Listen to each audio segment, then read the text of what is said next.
Hello, welcome to episode 150 of Live Drawing with me. I'm your pal, Ian Chase Nichols. I draw stuff, I write stuff, I make stuff, and I like to hang out with you folks. So tonight we're getting to work on what is the last full page of artwork, line artwork for the book we've been working on forever. So you can look back and see how many hours of footage we put into this, how many months of work. We finally made it to the last page of drawing. Next week, hopefully, with tomorrow I have all day to work on it, and then this weekend we can start scanning and coloring and lettering and everything next week. So we're at the precipice of taking the next big step forward, and I just want to thank everybody that's come so far. I can show off the page we finished from the last week. They're both 2-page spreads. It's just one giant page, really. But this is from last week. This is the beginning of the heist with Jana War and Colonel Feathers. And you can see they go in there while they're performing, and they're breaking in. This duet's going on. And one of the things I show off about my pages is that sometimes I'll just do a paste up. You can see there's another panel underneath this, but I didn't like how she looked. I tried to make her a little more, a little cuter, a little less. I pulled the camera back a little bit too, so you could see her framed by the lighting, and it gave us some room for some of the text that needs to go in here. There's a lot of text. That's why there's a lot of open space where I could fit it. So there's a lot of text that's going to go through here because there's a song being played and it's a musical number. So it'll be a very full page when it's done. And this is another 2-page spread. This is the preliminary, and we're on this half right now, and we'll get to work on this half probably on Friday. But yeah, we have them breaking into the casino bank. The singing continues, and we see the entirety of the theft. And Lord Krakus sees what happens, and it prompts him to go to that page that we already showed where he tells Poseidon that he has to go and help his friends. So we've seen the future, and we're going to go back and get to work on this. Hey, Martha, it's good to see you. I'm doing okay. It was another rainy day, but it's exciting because we are on the last page of line art here. This top panel, we have the characters like drop from the ceiling, and it's the classic just showing the little stomp explosion. So we're gonna work on this and see if we can finish this panel. I don't see us getting to inking tonight because we've got 2 full panels here and then 2 partial panels. I just work on it as I can, and I try to get as much done as I can, but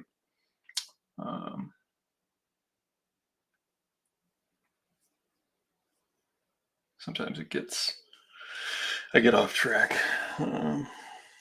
just from life stuff, work stuff. One of the things I've had to do is just keep my brain somewhat sane to try not to rush through these last 2 pages.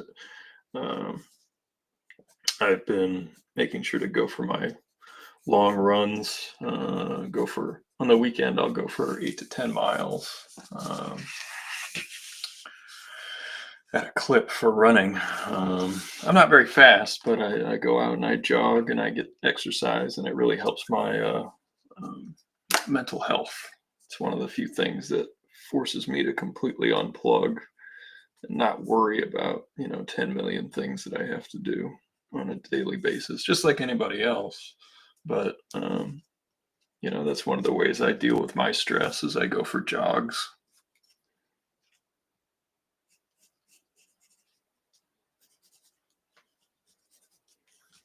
So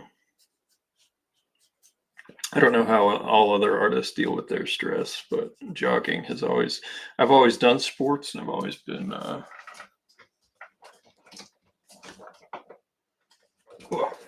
thanks, Marthas.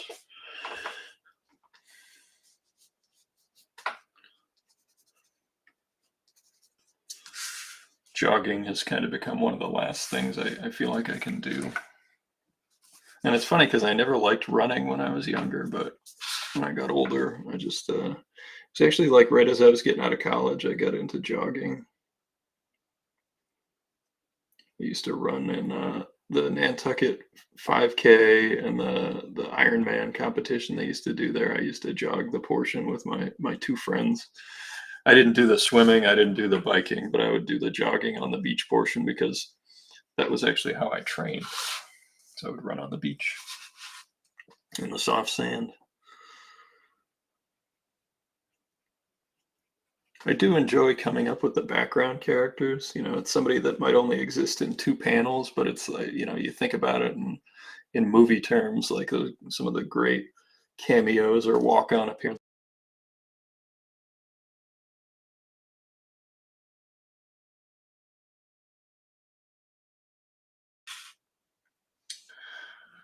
Sorry, for some reason my connection blipped out. I'm hardwired in, so it's kind of weird that happened. And they gave us a new router with our uh, current plan, or current, what do you call it, internet provider plan. They were like, hey, did you know you get a new router because your router's out of date? I was like, I have no idea. It's one of the many things in my infrastructure I need to replace.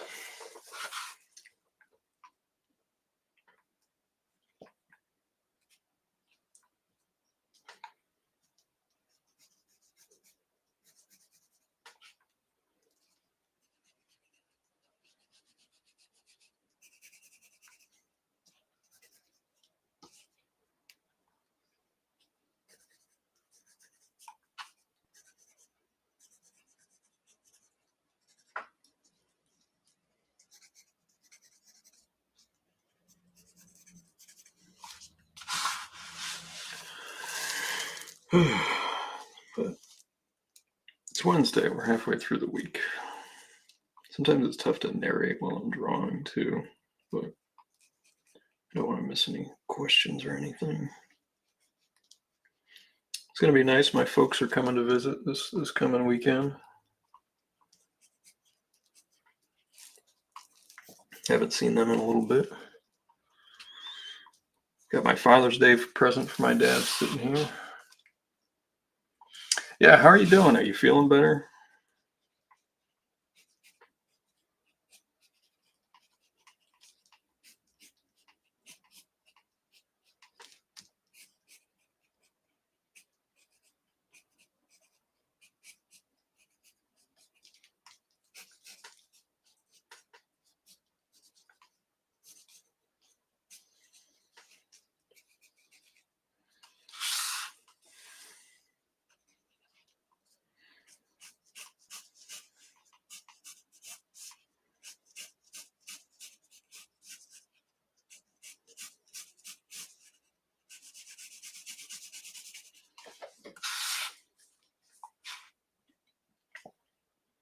One-hour page is very ambitious, though.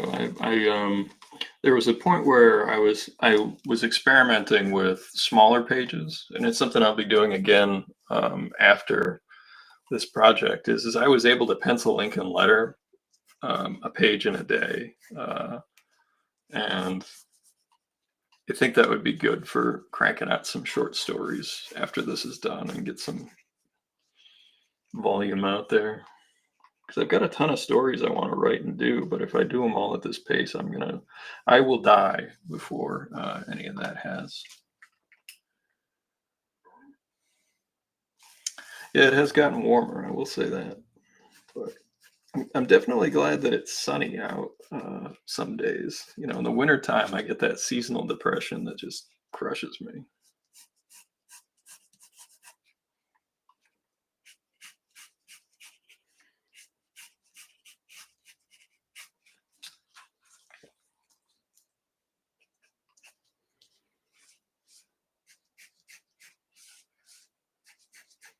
I've got to measure this out, but I'm just going to ballpark it in for the moment.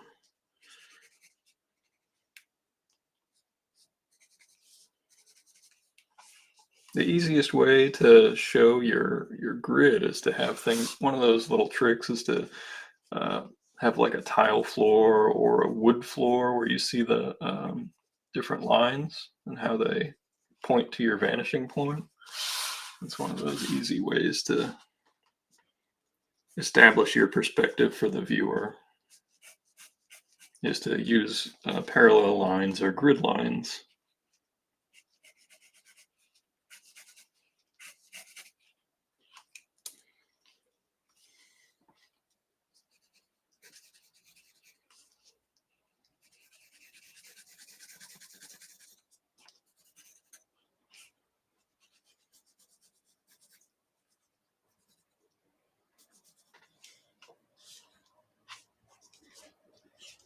I think our proportions are a little off here.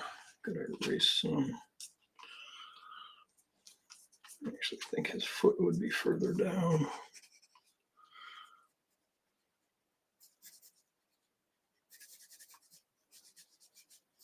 Something like that. I'm going to erase this.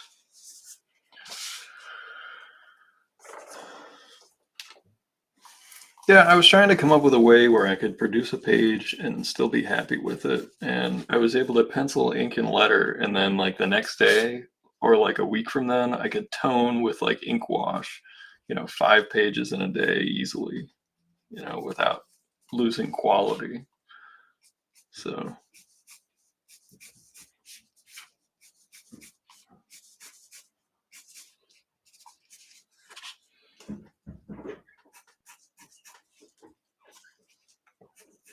I still want to be happy with the work. So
yeah, if I wasn't on the stream tonight, I'd still be working on the page. I'd be sitting in the other room though, probably.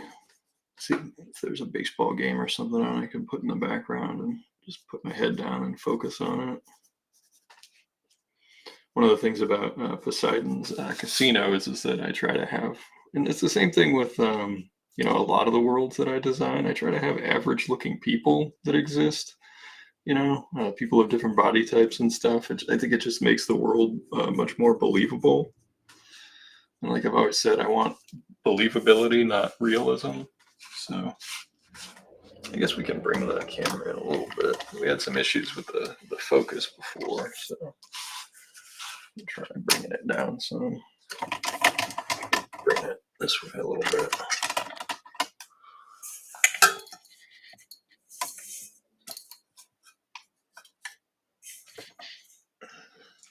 Like that. Is that okay? Is that better?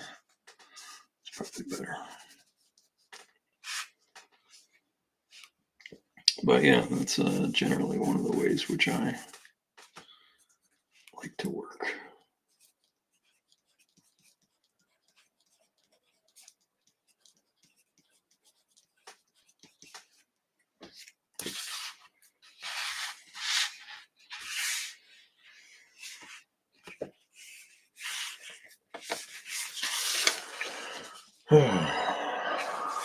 I continue to mention that my buddy Jeff has his issue of Planet Comics on Kickstarter now, and I did the cover for it. If anybody wants to go check it out, there's a link in the description. This is the last week for it, I believe. Hop on over, check it out. It's got a new story of the Tick, drawn by Dwayne Redhead, and there's other stories in there too. So Yeah, I did one of the covers. There's also a Ben Edlund cover, which for people who are just collectors of comics and like rare things, um, that's going to be a very rare comic. So if there are people who like rare comics, I would, I mentioned this when we did the, um,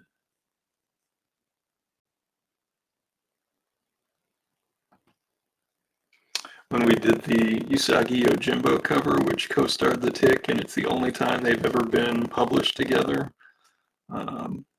Planet Comics is going to be one of those rare books. This issue is going to be one of those rare books, 30 years from now that people are going to be looking for, just because the Tick is in it, and it's officially with permission done from Ben Edlund.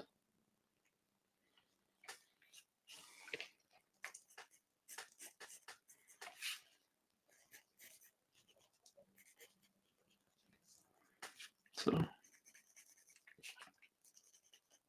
people who are comic investors, I would say, or collectors who just like the rare stuff. It's going to be a very, very short print run. So,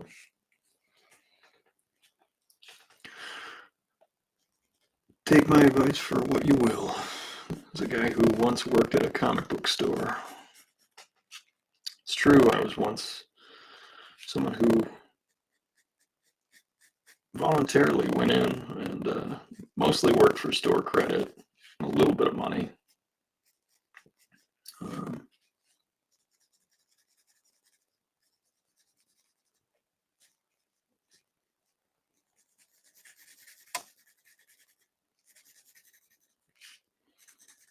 but you learn a lot about the industry when you're on that side of the register. And it definitely affected the way I interact with retailers. It affected the way that I publish too. And I know the publishing industry has changed dramatically since those days, but there are some things as far as like a brick and mortar business that are universal. It has to do with the covers of your books, your publishing. Yeah.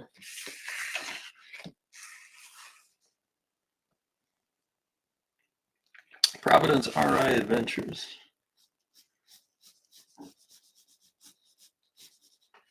Which ones are those, Pat? I'm hoping to get to Danny's signing in July. I hope I can, make that work.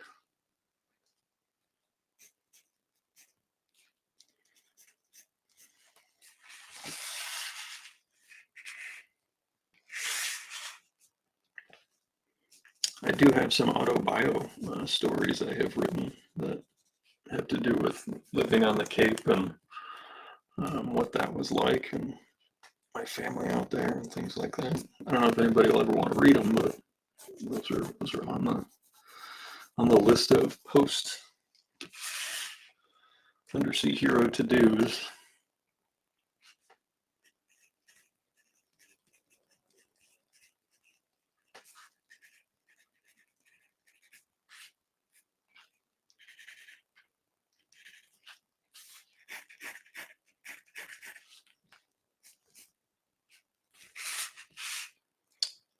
Oh, the Road Warrior book.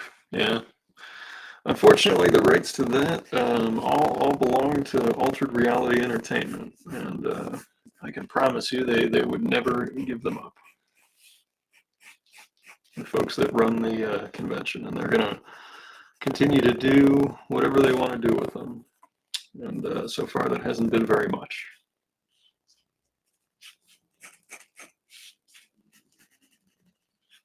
So I had offered a deal at one point to try to get the rights to one of the books, but it never materialized. Or at least to date, it hasn't. Jay, how you doing, bud?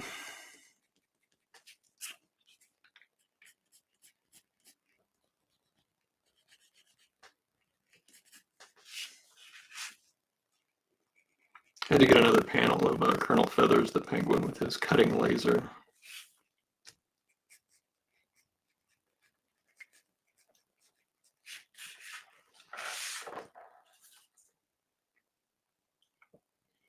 Yeah, that's true. I mean, they've closed a number of shops, and I've talked to them about stuff, but they just never get their ducks in a row to do anything. I mean, we have developed all sorts of ways to do Kickstarters or crowdfunding on conventions and retailers that are interested in working with them, and they just don't have the interest or capacity to pursue any of those things. And they just continue to sit on the rights for stuff. So, like, I just don't know what to do at a certain point. I have been to Quincy and Brockton since all the closings.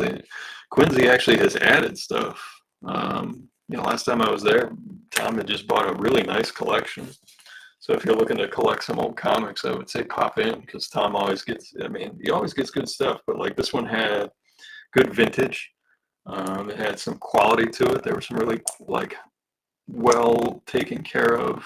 I wouldn't say high grade, but like for old comics, I grade on a scale. Like even for older books, I think like a 5 is a nice book. Like anything from a 5 to an 8 is nice, and then anything over that I find exceptional.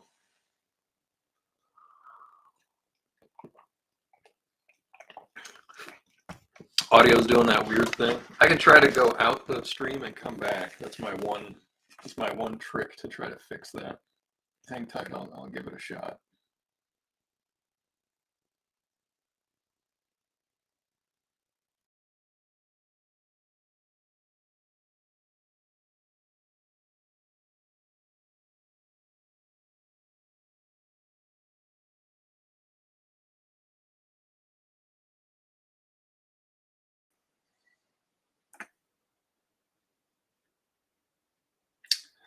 Is that any better?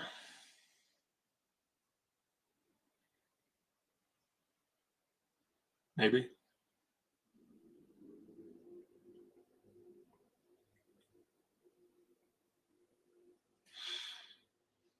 That's the one trick that I know how to try to fix the audio.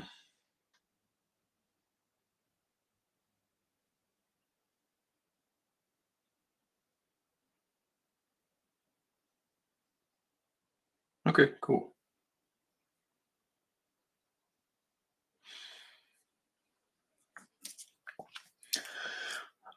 It's my only trick, Patrick. I'm glad it worked. But we're down on this panel here, which is Colonel Feathers and Jana War loading the dollar sign bag onto the hook to go up to the submarine. And that's obviously Lord Crackus peering in the back, seeing what's going on. So we've got to draw ourselves a Colonel Feathers here. Where'd my blue pencil go? Use this and try to get to work on that. One of the things I find fun about working on some of this book is figuring out the actual like mechanics of like how would a penguin attach a bag to a hook, you know. Sorry about that. Sometimes I don't know why it does it. Just once in a while I have to reset the stream or whatever. It used to do it a lot more.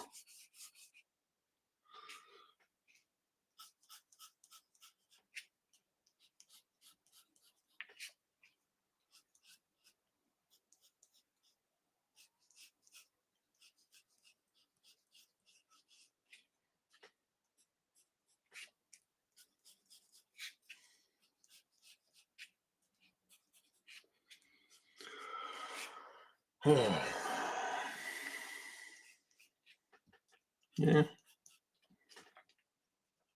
It's been that kind of week so far. Not too crazy.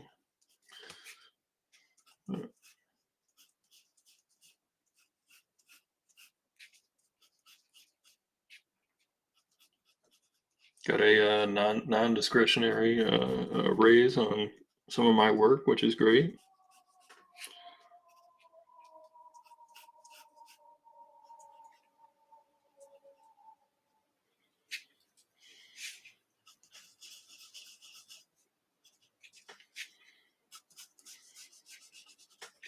think we're gonna have to lower this. His head's too big. I didn't want to create a tangent. You see, like, here's the base of the floor, and his head either needs to break that line or stay underneath it. And actually, it does work better with him staying underneath it because it creates this frame here, and it creates basically an internal panel border. Like here, you'll see this character, and it'll break, and then you'll see down to what he's doing, which I think is a more effective layout.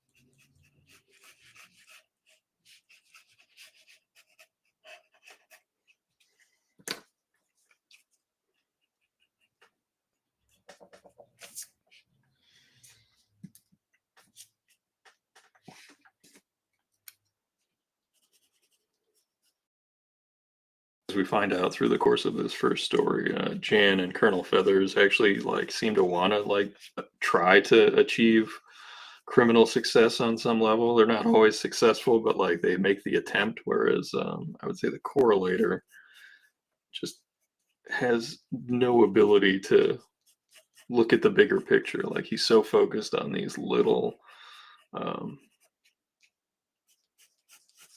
little tasks that he can't see, like, oh, we need to do this, this, and this to be like successful criminals. And at least Colonel Feathers and Jan have a little bit of that.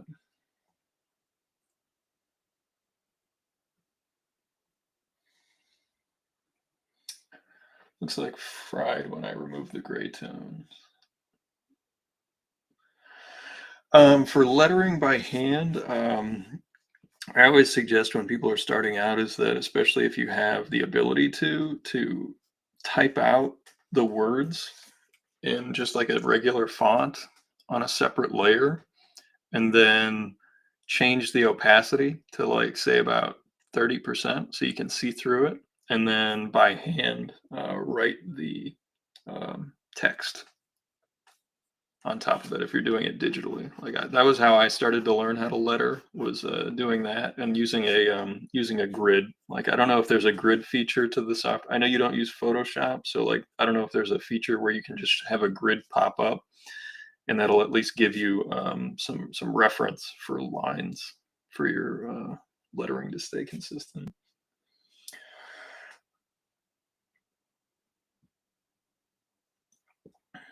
Pat had a cousin in Minnesota that was Colonel Sanders in the 70s, and she and her then husband worked for KFC. Well, now we know Patrick knew Colonel Sanders. That's the story. Patrick, it wasn't your cousin. You knew the real Colonel Sanders going forward. I'm kidding.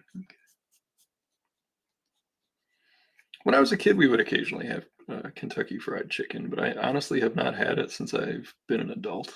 Like, I haven't had it in many years. I like fried chicken, absolutely.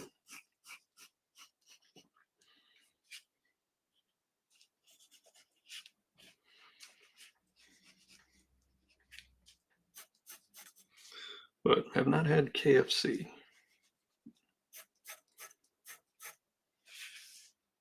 Hey, Desiree, good to see you. How you been?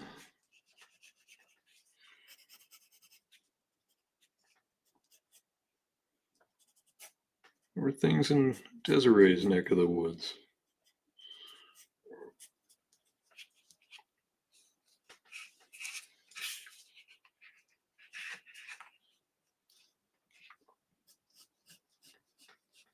Yeah, this is the panel where Colonel Feathers discovers that Lord Crackus discovers that Colonel Feathers and Jan are robbing the casino that he's been whooping it up at. So it all comes full circle. Like early on in the story, you see Crackus take Undersea Hero's wallet to go to the casino. He's having a good time. And then in the process of having said good time, he sees these criminal folk committing crimes. Has to do something about it.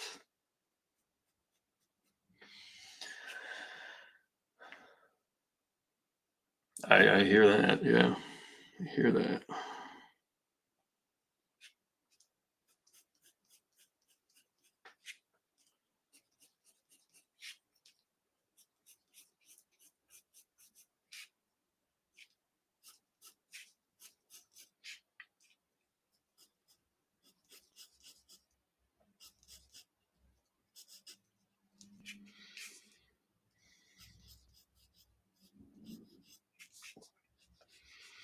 Even just drawing a simple penguin attaching a hook to a $sign bag takes a little bit of time.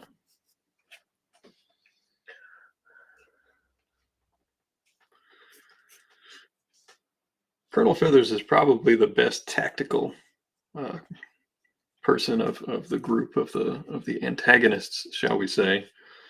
Uh, we don't want to say villainous uh, cadre or anything.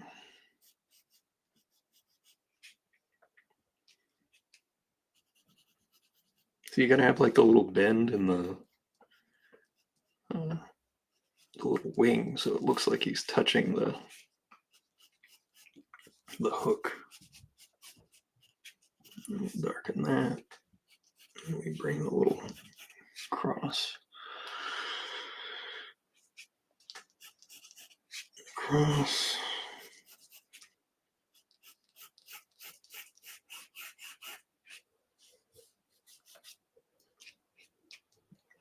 You did get to watch Shohei pitch for the first time in a Dodger uniform. That must have been pretty cool. I know he wasn't like, Cy Young candidate Shohei yet, but just knowing he's working his way back's got to be good for the team. Knowing you've got like a really good pitcher who's on the coming back. I think people forget how good of a pitcher that guy is.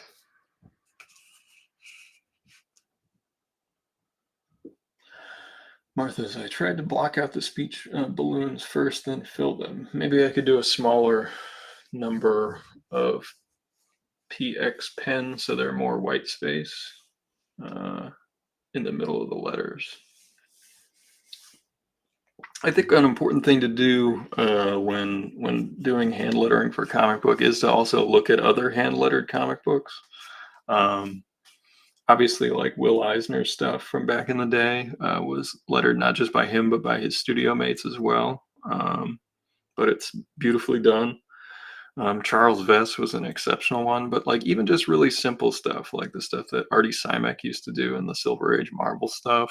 Some of my favorites from the '80s are like John Workman, Orzechowski. Um, Trying to think of the other letters that Ken Bruzenak, phenomenal letterer, graphic designer. But those are guys that Janice Chang, phenomenal letterer.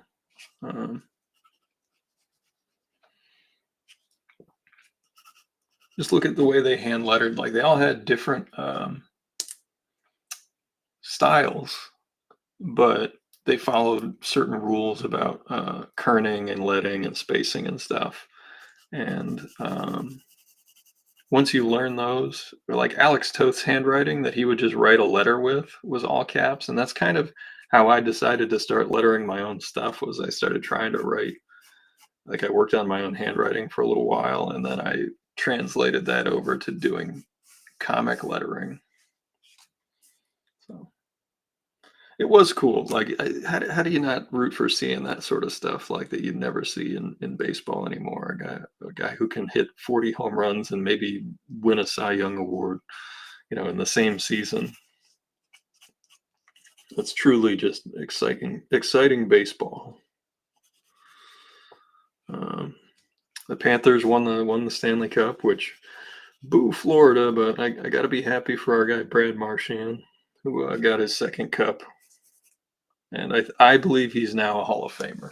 Like he was borderline before, but I think he's now, because of this, he's a Hall of Famer.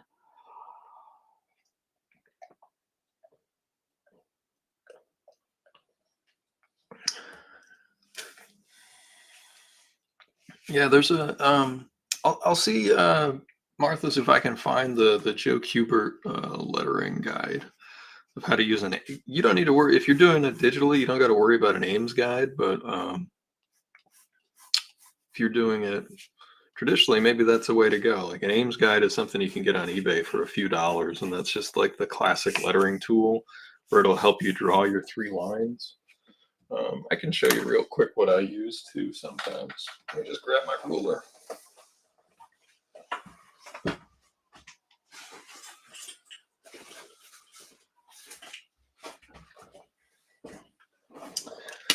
You see here, this ruler, I've shown it off many times, is beveled, so it has a grid right on it. And it basically replaced the Ames guide for me early on.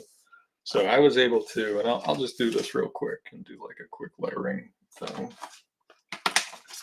And I'll use a pen so it's easier to see. As you can see, there's all these lines are 1/8 of an inch apart. And what I can do is I just move the ruler up. There's another 1/8 of an inch. There's another 1/8 of an inch. There's another 1/8 of an inch. Now see, I've gotten to where I could use those 4 lines, and that works for me. I can, do my lettering. Like in this case, these would be done in pencil, and then I would use the pen to be like, do the lettering. So just say.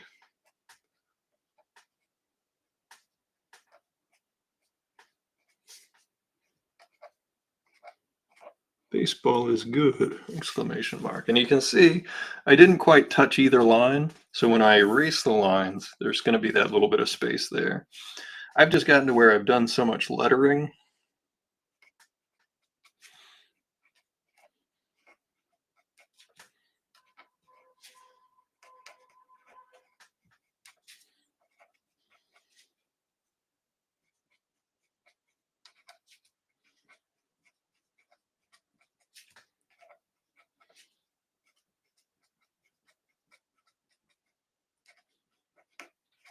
that I can do it without the guides now. And that's just practice. Like doing that for practice. If you needed to, and I would recommend using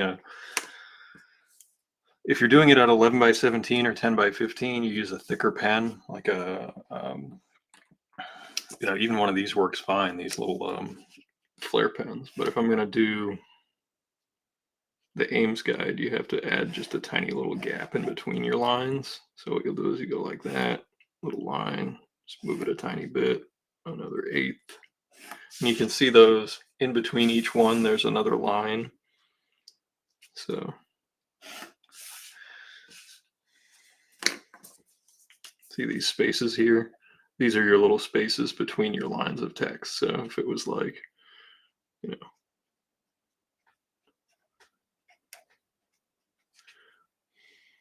help me, please. Superman.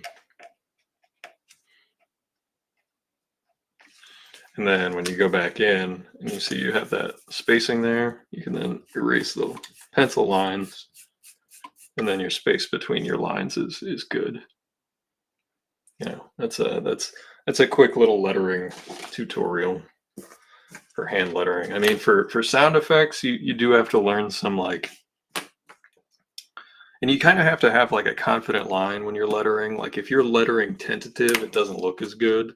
You saw I had like a certain push to the lines. So if I was like just doing like, you can see there's just like a different quality to it. And when you're doing sound effects, like you have to know some balance.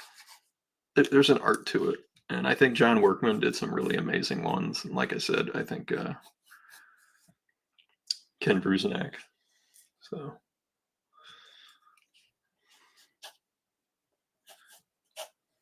I like to mark out my space for my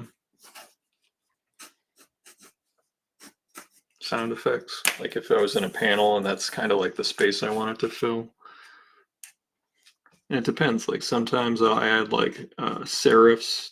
It depends on what feeling I'm looking for.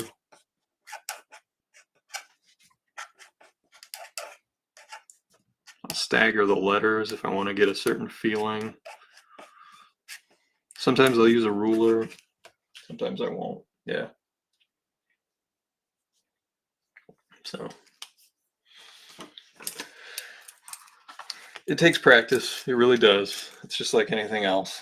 And I think one of the reasons like we just don't see it so often is because it does take it takes more time than typing, and it takes more skill, and you have to have direct access to the original artwork, and all those things cost time, shipping, time away from drawing. I think it's one of the reasons why. I think one of the things I hope artists appreciate about this book when it's done, is that because it is hand lettered, the lettering integrates into the artwork better. It doesn't look like it's sitting on top. Sometimes when I look at a modern comic, the lettering is just sitting on top of it and it looks awkward. And, you know, I just don't like a lot of the modern lettering. And I also don't like upper and lowercase for comics. I just don't think it works. I think it should be all caps. For the balloons, and then in the captions there's more room to play. Like you can do different fonts, different typefaces. Like if you want to do a typewriter font, if you're doing a detective story, or if you want to do a futuristic font, I think that's harder to do by hand. And I think that would be a good idea, like a good place where like a paste up or like digital lettering actually is superior. But I would still do all of my balloons with my handwriting, because I just think it works better with my artwork. Like even just this, where I've kind of roughed it in. Like I try to make it to scale when I do these prelims, so that I know how much real estate I've got. It's really, I mean, if you run out of real estate for your lettering, it's really, really obvious, and it looks like a big, big mistake. So this is a hard panel actually that we're going to start next, because you can see there's a big depth, and we have to show right here Crackus and not Crackus. We need to show Poseidon noticing that Crackus is missing. That's what that little note is. You see those tiny letters? It says Crackus missing, really small. So visually we see Crackus here, and this is where he was just a moment ago. So it's like the pacing with the song and everything that's going on. But let's get our ruler going, because it'll make our lives easier as we rough it in.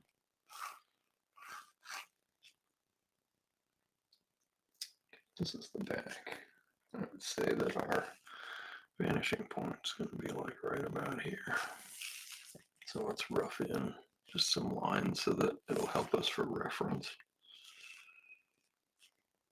And right now I'm just kind of ballparking these, because I don't need them to be perfect, because we're not drawing a gridded floor or anything. This is just so that I have a reference for when I'm drawing in like the tables and stuff. And it'll help me to see, which, because I do most of this stuff out of my head, when I say see, I mean picture. Like if I'm picturing what needs to be there. And one of the things I've talked about a bunch of times is when I'm drawing, I don't see a perfect picture to try to trace like some artists do. I see kind of like a blurry, fuzzy version of it. And I know what needs to be there, and then I get kind of a feeling. Like, okay, I want it to feel like this, which makes it sometimes harder, sometimes easier to get those results that I want. Right now we're just ballparking, because like we just need everything to exist on the same plane. You don't need someone standing on a floor and it looking like they're floating. And what we have in the foreground here, which takes up roughly the bottom third, because I try to use thirds, is the stage. So the third, the third, the third at the top. That's just about it. So let's look at our space. We'll measure it. We got 1, 2, 3, 4, 5, 6, 7, 8, 9.5 inches. So let's say 3 1/3. 1, 2, 3. Just make it 3 1/4 just to make it easier. Just ballpark that in. And then we got 2, 3. Just about there. And this is what goes underneath the drawings so that nobody sees. So like, if you draw it right, no one should ever know it took this much time. We have Morena on one side, so let's kind of ballpark it out. It looks like they go up to about the middle, so they go up to about here. So Morena should be taller. And she's kind of like, got her arm up, she's singing to the crowd.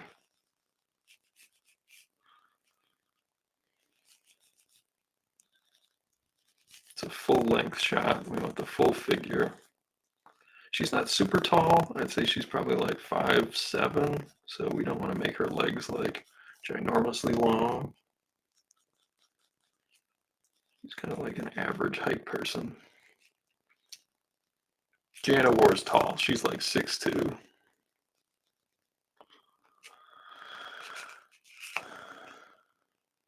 Hey, absolutely, yeah. And who knows, maybe it's just the wrong pen. I don't know. Took me a while to find pens that I liked for hand lettering. I found that like felt tip pens work well. Kiritaki has these refillable ones. Refillable, basically, flare pens, so you can put like India ink in them so they won't fade. Hey Michael, good to see you. I hope you're having a good night, and if you're not, I hope it gets better soon.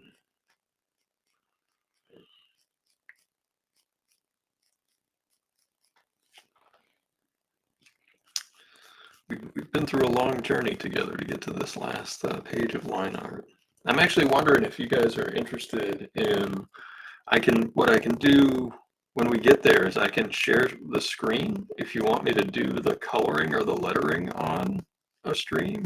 I don't know if anyone would want to watch that part, but I'm happy to do it. And it would be good for, continuing to get the book going. But I was just kind of curious if anybody would even want to watch that part.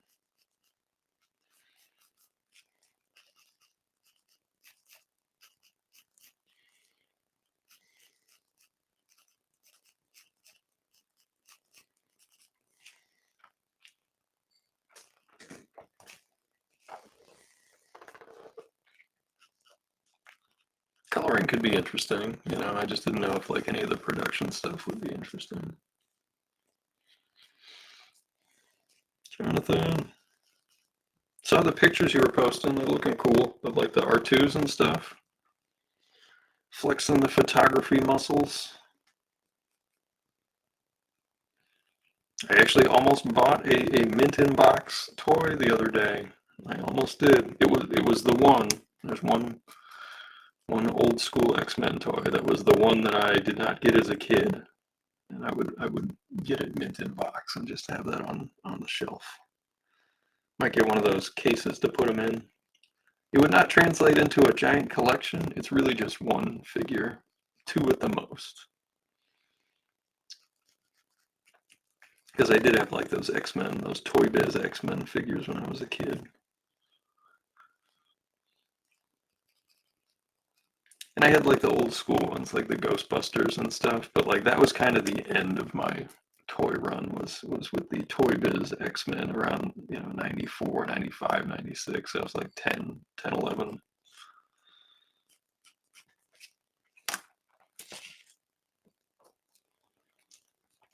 I think she's still a little too tall. We have to alter the proportions, make her rib cage bigger, make her head bigger. See, that's the other way you can make a character look like they're not, 1,000 feet tall, is you can increase the size of like their torso and working that way. I think the shoulders are not in the right place. I think that's part of the problem. That would do it, right, if you just don't draw the shoulders in the right place. They're unnecessarily overlapping.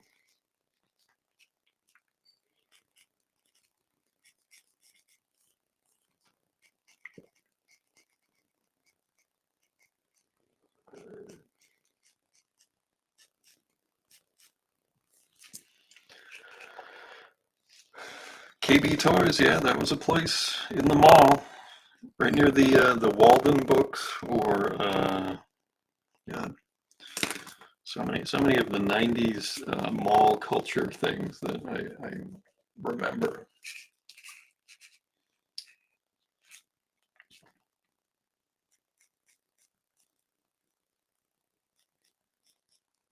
I remember most of my toy purchasing when I was a kid. They would just have a bin of like $5 figures, and they would put like the peg warmer X-Men that nobody wanted in there, but I would find cool stuff in there. It's like the dollar bin for comics, but of toys.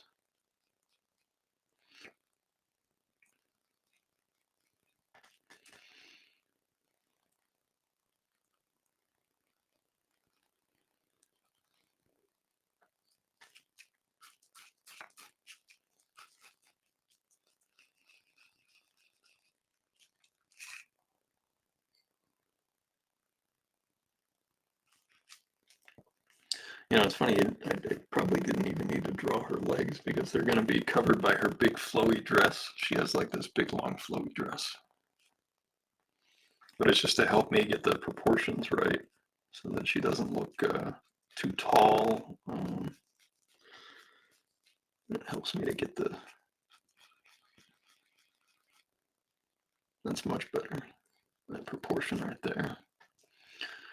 And one of the things that has kind of been an exercise for me lately, working on these pages and on some other stuff, is just allowing some of the bits, like the compositional elements, to be close to one another. Like I have this aversion for them being too close together, and I've pushed that probably too far.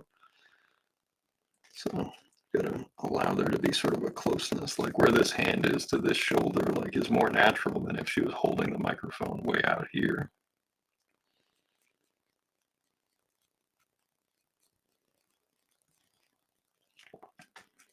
Yeah, it's got an open, her dress has an open back down to, just about the top of the rib cage. And then she has like this big flowy dress thing that moves kind of like this, like a big train. Think royal wedding almost, as far as a train at the back of her dress. So like none of the leg will show. It's just so that I get the right stance. A better artist wouldn't need to do that, but I definitely do. And the other microphone is here.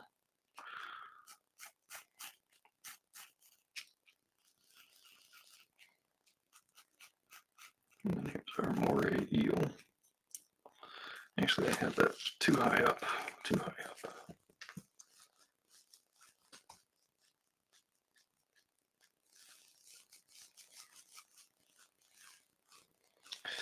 Yeah.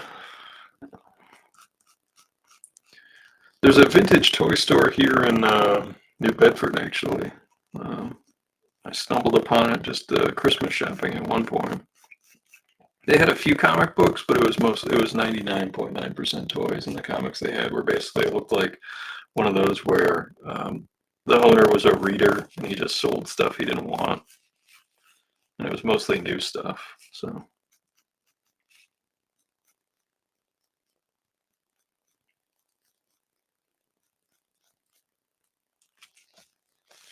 you have to pop down. We'll walk over.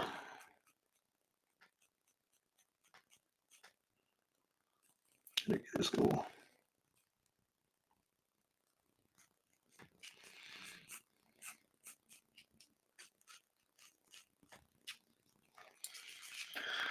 I still have your cover, your sketch cover, your Warlock sketch cover.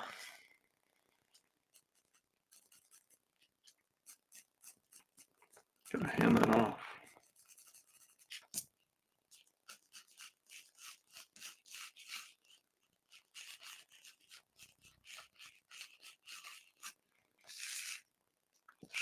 Drawing an eel singing a duet is one of those things that I hope when I'm I get to live to be an old man, and I can look at those pages and just chuckle, just because of how silly of an idea it is.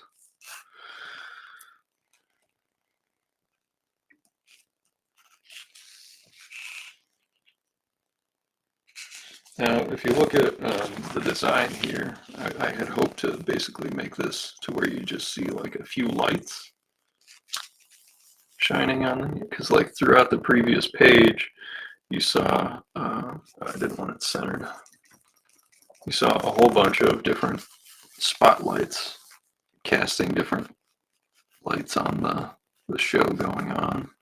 So I wanted to be able to just do a cool lighting effect and black this out. Like this would be all black.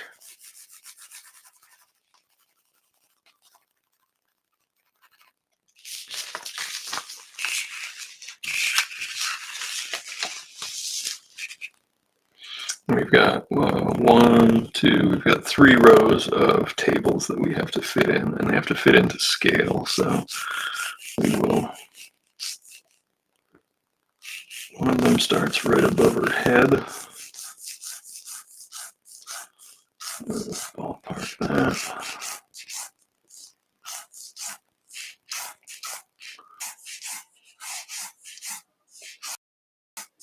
There's our 3 rows.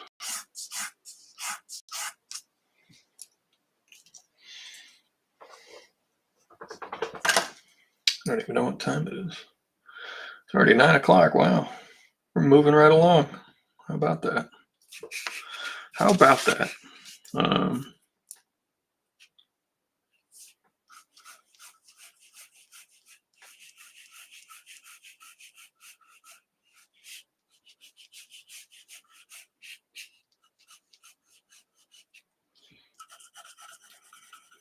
Vertical like that.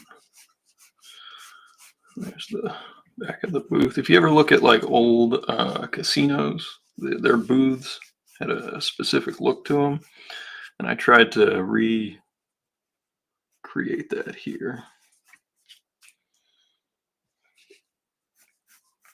Here's our second booth. And they would stagger them so they wouldn't be in perfect rows. So when I looked at pictures of like the old Sands or whatever, they were not like in perfect rows. They would have preferred booths towards the front for like their VIPs, and then they would have like rows in the back of just regular tables. So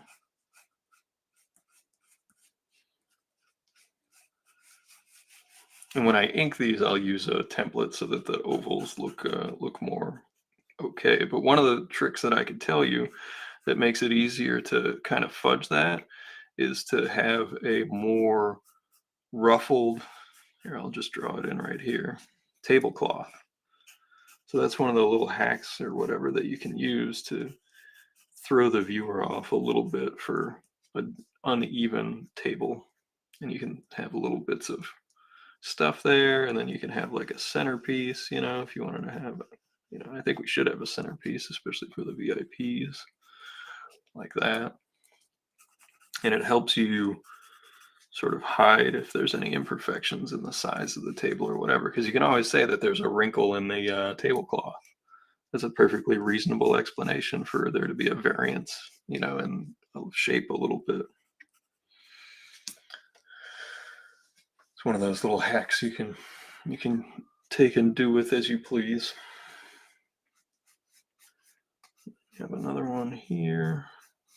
See, and we're just kind of eyeballing them getting smaller as they go back, and we try to give ourselves enough room to not create a tangent. That should overlap a little bit, but we're gonna not worry because I don't think anyone's going to care about the back tables in this page. We'll show one like this.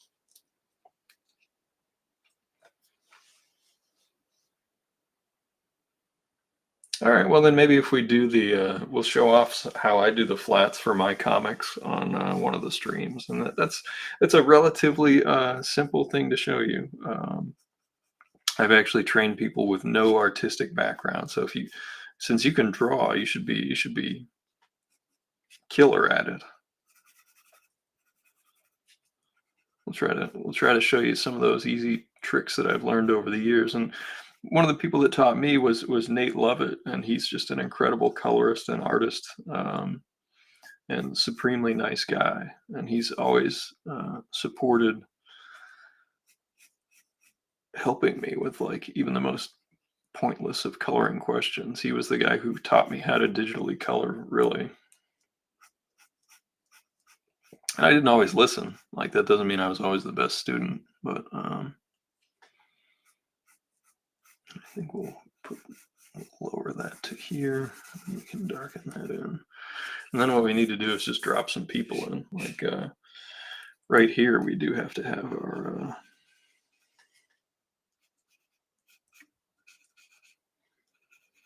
that's where our surprised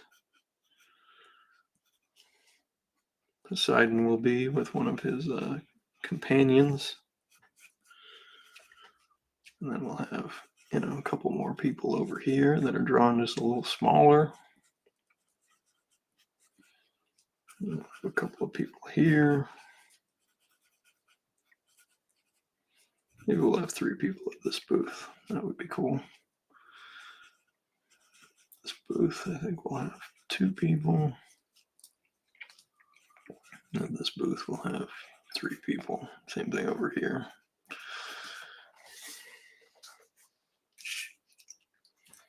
I think what we can do here to help us out is we can have like a little box. Just like that. Thing is, I was starting with color and then line arting over it, and I know to make sure there was color under all the black lines in case of offset. Yeah, I know you're using some sort of a different program, but like there's got to be a way to change the edging, and then like one of the things that's important is to when you do flats, use in Photoshop it's called the pencil tool. It's a brush that has a solid pixel edge instead of any sort of gradient. So that way, when you use like a paint bucket or whatever, um, it fills in completely. You don't have to worry about overlap. And that's an infuriating way to have to do it if you're having to fill in between lines or whatever.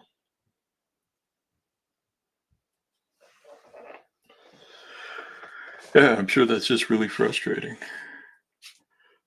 So hopefully we can help you on your quest.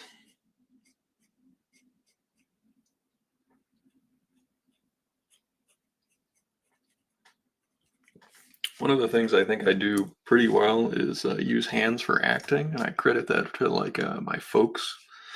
Um, my mother is one of those people that talks with her hands, so like I always saw like what an expression translated to as far as like a hand gesture.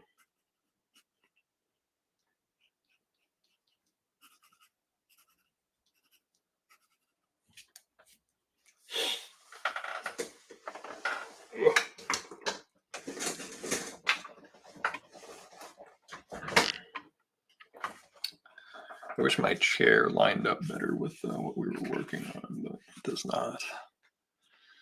But we gotta make sure we get a shoulder in there. And that comes back to where the neck is.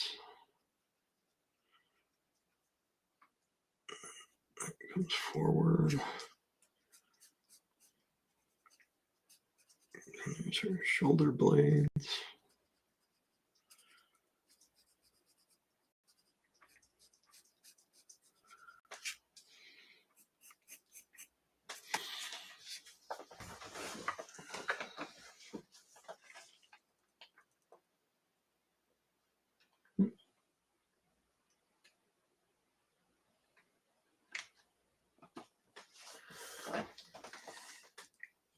And Mike's working on finishing his book too. That's great, Mike.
we'll try to. What we're going to try to do is finish penciling these two foreground figures, and that'll probably be it for the evening.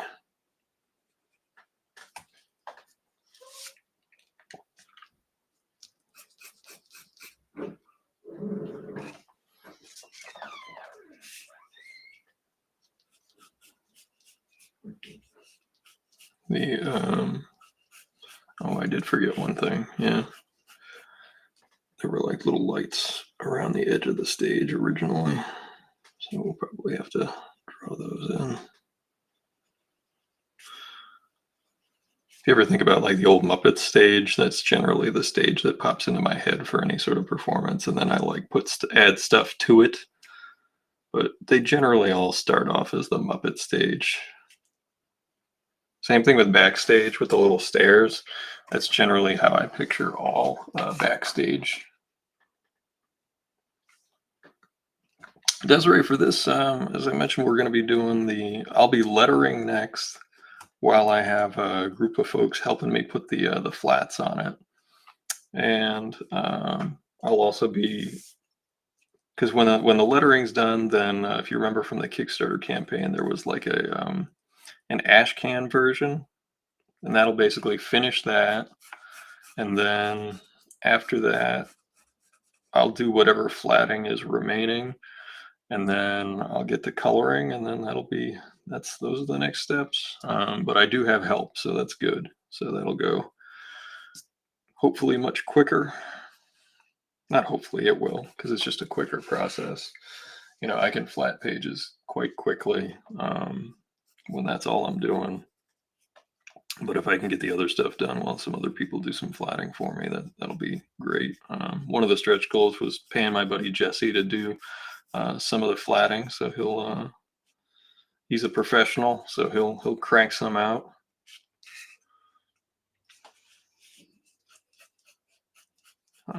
I hired him to flat on some of my Tick comics.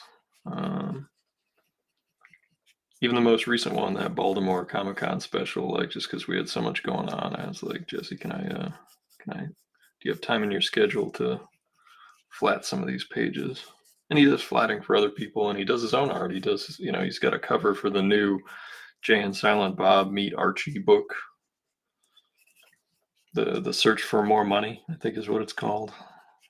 No, that's Spaceballs 2, which is also announced. Is that the most exciting movie announcement? Maybe. A new Spaceballs might be the most exciting movie announcement.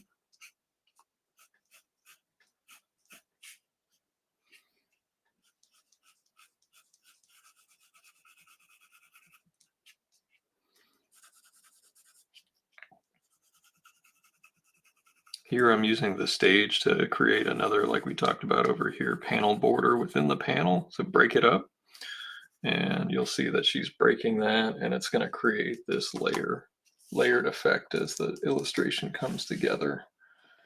Yeah, and her dress has like moray eel lines on it. And it's Morena and eel is the duo, so it makes sense that she's got a big long flowy dress that looks like an eel while she's singing with a big flowy eel. I only show off her band on the big splash reveal. We drew that on an earlier stream a while ago, where you see the giant squid that plays the triangle, and the deep sea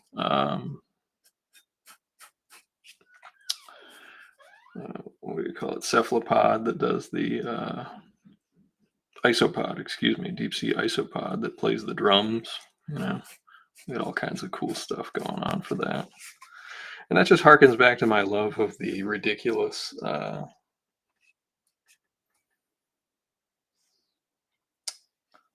Silver Age Aquaman stuff, where they would be at the Undersea discotheque and things like that. He was Spaceballs the sweatshirt. Commits to the bit.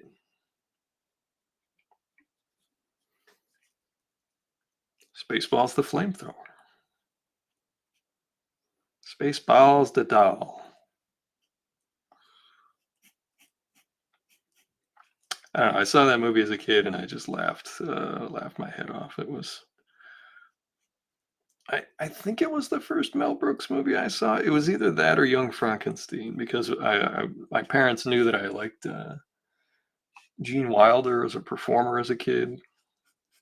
Because obviously, when you're real little, you can see the original Charlie and the Chocolate Factory or Willy Wonka and the Chocolate Factory, which had Gene Wilder as Willy Wonka.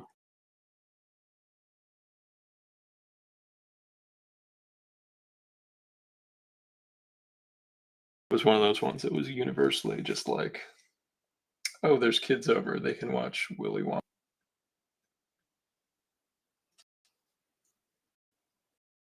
So,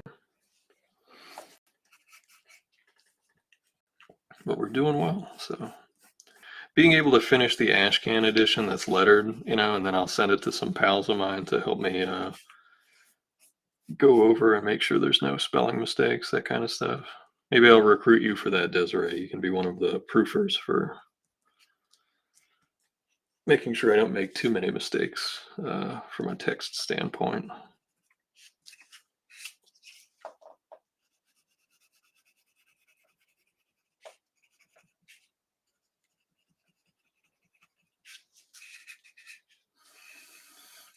They take a long time, but finishing a wide shot like this is really satisfying. Like, and if you get the perspective correct, and then you can see it and look at it, and you get all the different layers and stuff.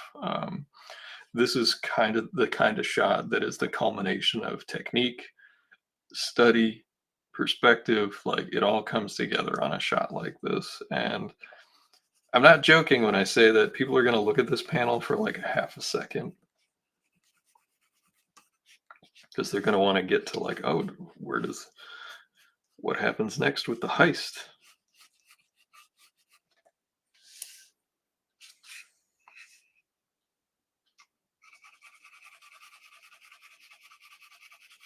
I'm hoping I can recruit my friends to we'll do like a reading, and it'll be like reading a play in class back in the day, and everybody will have a part.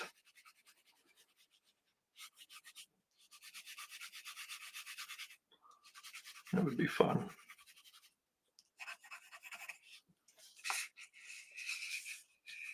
Hey, Martha's like Spaceballs. Oh, sweet. Desiree has been recruited to the editorial staff of Undersea Hero.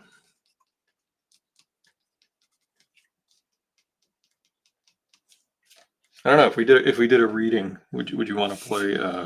Because I think Jeff should do Lord Crackus. I do. I could hear his voice, and if you've heard Jeff McClellan speak, um, there's a cadence to it. It's just I could see him doing it, but maybe it would do the Jana War character or Morena. You could read those either one, or I don't know, I'm trying to think. Well, you'll read it. Maybe one will speak to you. You'll be like, "Oh, I'll do a reading of this character." I don't know who would be the Colonel Feathers voice. I have no idea. I was going to ask Ben to do Radio Bear.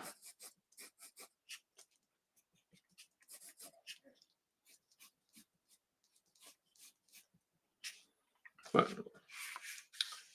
he's in like, the real like voice actors, Screen Actors Guild or whatever. I wouldn't want to get him in trouble for doing a scab reading of a random comic book online.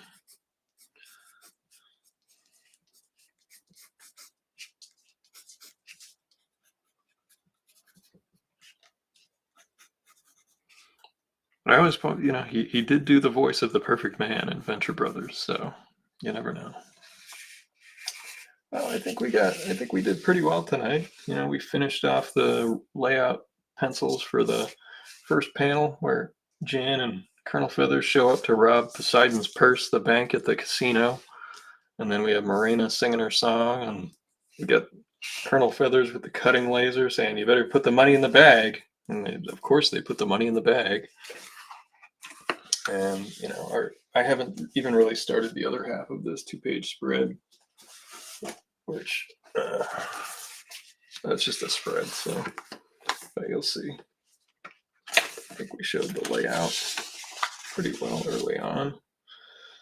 I like this panel because this is like me doing like a Kirby moment, but with a squid, with a cuttlefish, and that makes me laugh.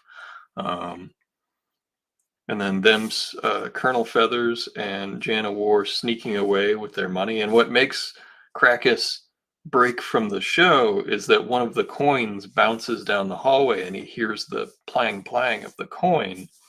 And then that is what makes him go over and see it. And when he sees the ship leave with the money, he has picked up the coin that he had heard. And so like that's the story of the rest of this, is them getting away with it and Krakus noticing it. So thank you, Martha's. Yeah, we're getting there. And thanks everybody. I hope everybody has a good weekend. If you have celebrate Juneteenth tomorrow, and yeah, I hope everyone is healthy, happy, and I hope to see you all next week. Thanks everybody, and have a wonderful night. Bye.